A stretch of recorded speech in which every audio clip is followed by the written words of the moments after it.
program is part of the Scene Project's podcast network. The Scene Project features interviews with independent musicians, comedians, and artists from across the Midwest. Become part of our community and support local art wherever you are.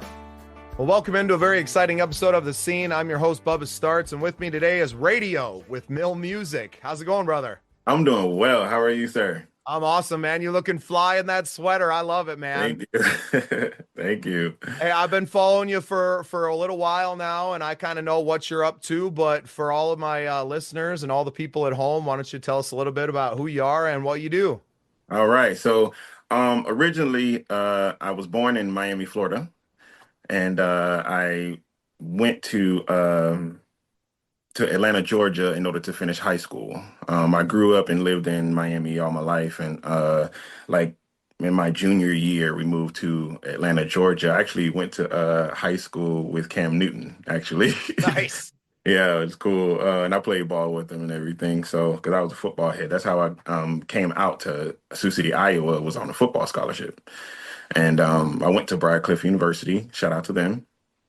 And as I got into sales, which is what I basically went to college for, which was business administration and marketing and emphasis, and got into sales and started doing sales and got burnt out. And so I started doing music, and I was heavy in the church at the time because I was a worship leader, and started doing music for church. And then I wanted to have my own voice. And I wanted to be able to speak my own truth and like do my own songs and, you know, express my own thoughts and ideas through my music. And that's kind of how Musiq was born. It started out as, you know, the clothing, obviously. And then I started putting out music under that. And it took off. My first song that got me some recognition was Sioux City Sue. And it was basically a re-rendition, like a hip hop version of the old 1970s song, Sioux City Sue, where are you at? So I turned that into a hip hop song, and that's what got me, you know, recognized, you know, on a local level. And then I just started working and started doing shows and building and, you know, networking and talking to people. And after that, I have a pretty decent resume of things that I've done. You know, I've opened up for Ludacris before. I opened up for Genuine. I've done Saturday in the Park. I performed at the Hard Rock. I've performed in New York. I performed everywhere. So I just been moving and grooving and coming out with different new products and things like that for me to sell under the brand, and just working. Yeah. Well, and that's how I've seen you. We are members of a lot of the same groups. You know, for me, I get around, man. My network's pretty large. So, you know, I grew up out in the west side of South Dakota. So I got a lot of friends out there, Colorado, Wyoming, and out there I was pretty well connected. And then I moved out here to the Yankton area Yeah. about 4 years ago. So immediately I start to dig in Facebook groups and things like that. Yeah. It doesn't take long in those groups to see who's working, right? Yes. You see the people who Yes. are posting consistently and they're doing stuff. You're not just posting, but you're doing things. You're doing big things. You know, you're on the big stages. So I kind of had you highlighted on my list when we started the projects as somebody we definitely wanted to work with. And you know, this is the easiest point of contact, right? Get you on the show. And I've done music for 20 years, man. 20 years I've been at this, you know, grinding, setting up shows and doing all these things. So yeah, looking forward to bringing our two communities together to do some real big things, man. A big congratulations to you and, you know, everything that you've accomplished so far. I love the brand. Can you kind of talk about, you know, what was the inception for Musiq and what was the inspiration behind not just having, you know, some music that you're putting out, but understanding, obviously, with a sales background that you have to have the whole package? Yes, yes. So Mill started out as a clothing line. It was in partnership with the friend of mine that I know, and he is super huge in the music game as well. And so what happened was is that I basically bought into a company and owned 50% of it. It was different then, but I changed it and turned it into this brand that you see now, which is Mill Musiq Inc. is what it is. And I also have an LLC under Mill Inc. And so, but what Mill stands for essentially is this concept of music changing people's lives and going through all of the stories and all of the experiences that people have had throughout their lives and how music has been able to help, walk them through those tough situations or be able to help, facilitate healing and facilitate, inspiration. And and those are the important aspects of music that I absolutely love. And so hearing the stories from everybody, like when I went through this bad breakup, it was this song that helped me get through. And when I went through, this tragic event, I listened to this song over and over and over and was able to get through a lot of things. And those stories became huge when it came to my brain and the people that support me, because that's literally how I started, which is dealing with something really tough and then taking that and infusing it into something that is positive and amazing and putting it out to the world. And I think I just had one of those moments that you're speaking of. A good friend of mine out on the West Coast, one of my favorite artists of all time. He does hip hop as well. And his name's Marv Ellis. And he gave Yes. me a mixtape. This is back in 2015. And shortly after that, I went on the run to Mexico for a year. Wife, Nice. a baby to be, right? On the run from felonies. I mean, the lowest of lows in someone's life, right? Yes. And dealing with all that stress. And it was this mixtape that he gave me of unreleased stuff that we spun all the time. That was it, right? Mhm. That was the soundtrack of my life at that time. And he Yes. just released, he's in the process of releasing like pretty much a song a week for the next 6 months. And Nice. some of these mixtape songs are coming out. And the one hit me, I cried for 4.5 minutes straight. You know what I Yeah. mean? Just those real deep tears of, man, I forgot how much I missed that song. I forgot all those memories that I'd kind of buried because you go through life, man. You keep going, but those songs have reverberations, and it brought me right back to that bus. Going to these small towns, teaching kids English, to try Yes. and make a living, and that Yes. whole life, right? And that life is so far removed from who I am now that it was really, really fun. And I recorded it on my phone and I sent it to my buddy and was just like, man, thank you for letting this one breathe out in Yeah. out in the world again, because I might have never rekindled those if not for the Yes. perfect moment. Yes. And yeah, right as the solstice is coming here, we're at the end of the year recording this, right? And Yeah. all those feelings are really quick to come up, just Mhm. because of the season. So that's Yeah, awesome. I tell everybody that, life is nothing but a string of moments and experiences. And so if you get those moments and experiences, together, all in one story or in one book or in one understanding, that can guide your life. It's incredible. Well, and that's kind of the impetus for this show was because I have all these talented people around me. I'm surrounded. I've built this massive network of artists and people that inspire me. And Yeah. so why wouldn't I want to talk to them and be inspired Yeah. to just live on fire every day, Yeah.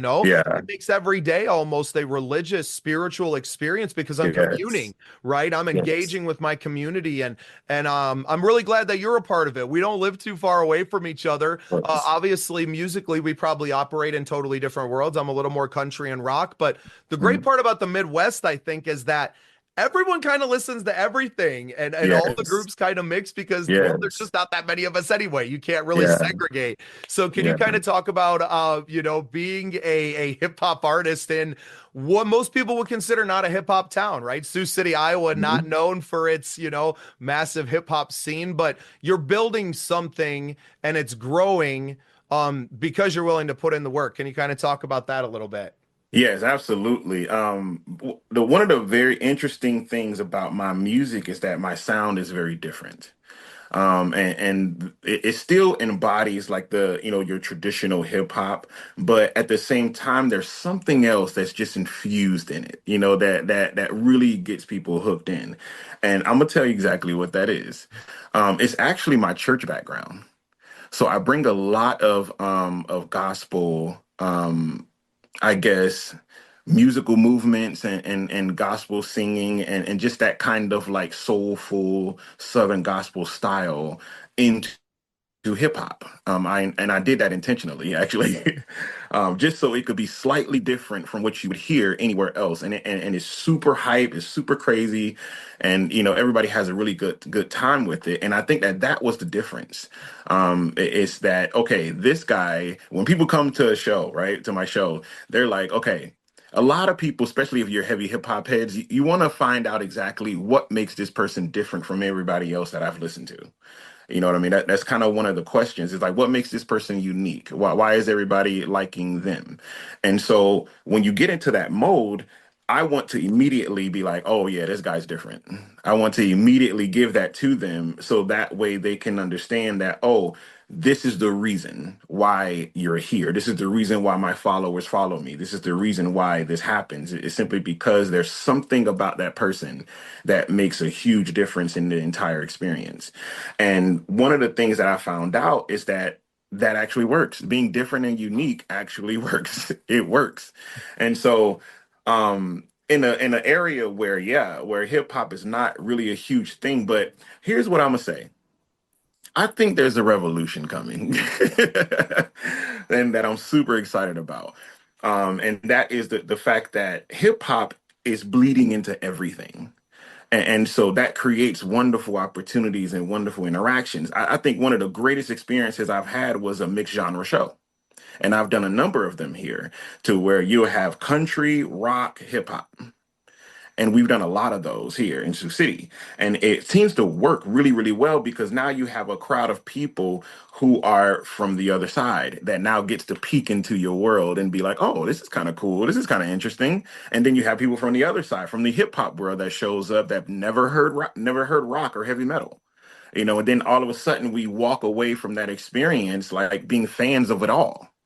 And that's one of the craziest experiences that I've had, and that I really really enjoy.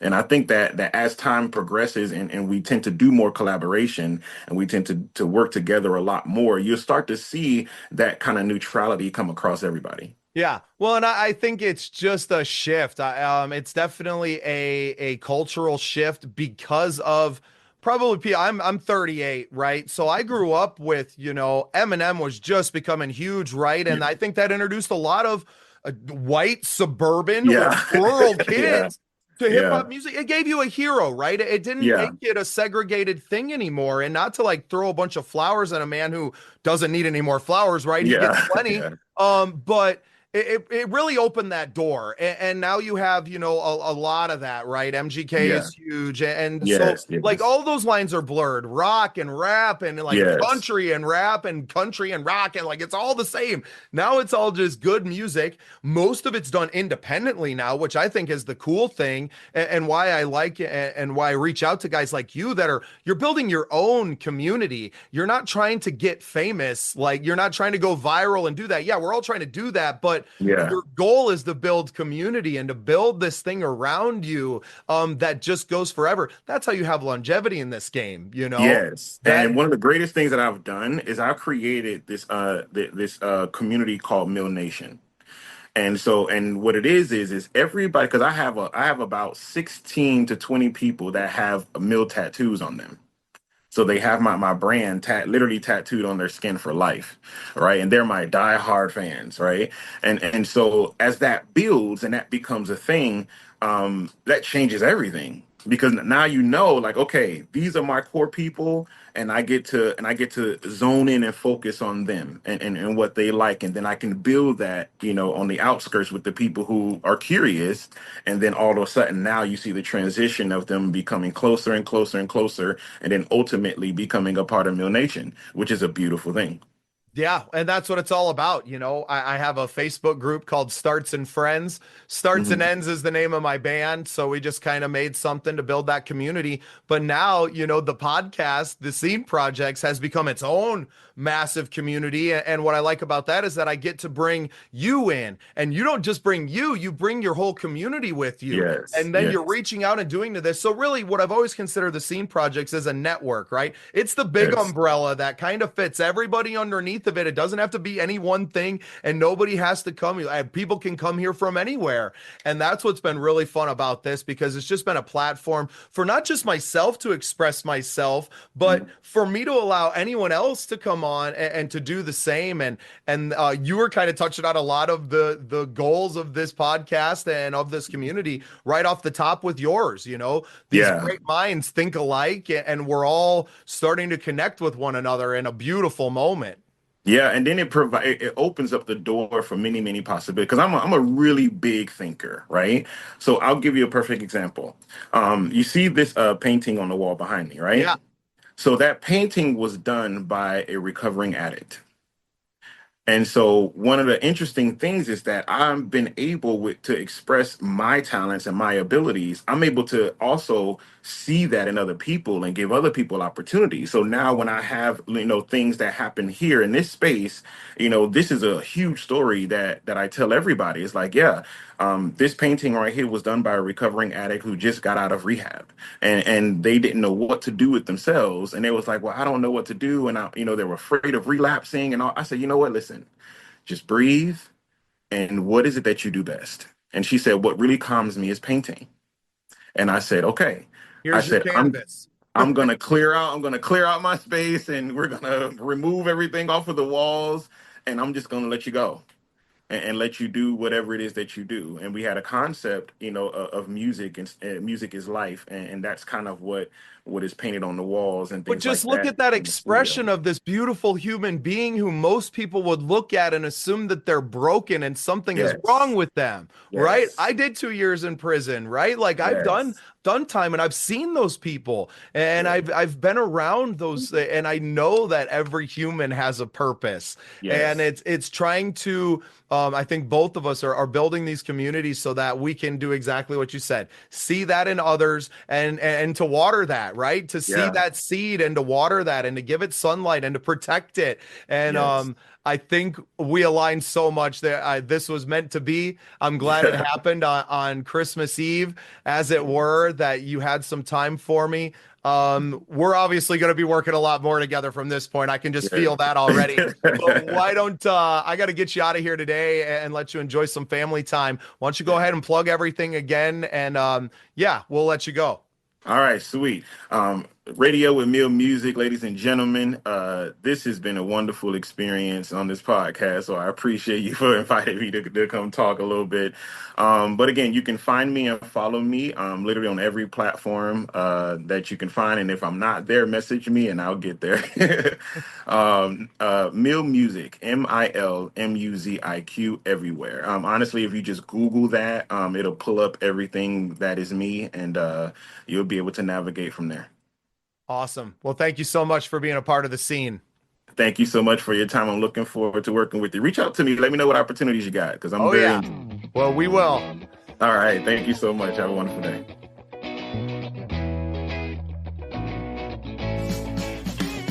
Thanks for tuning in to the Scene Projects Podcast Network. We appreciate you listening. You can find more at thesceneprojects.com. Join our community. Got an ocean full of love that's made for two.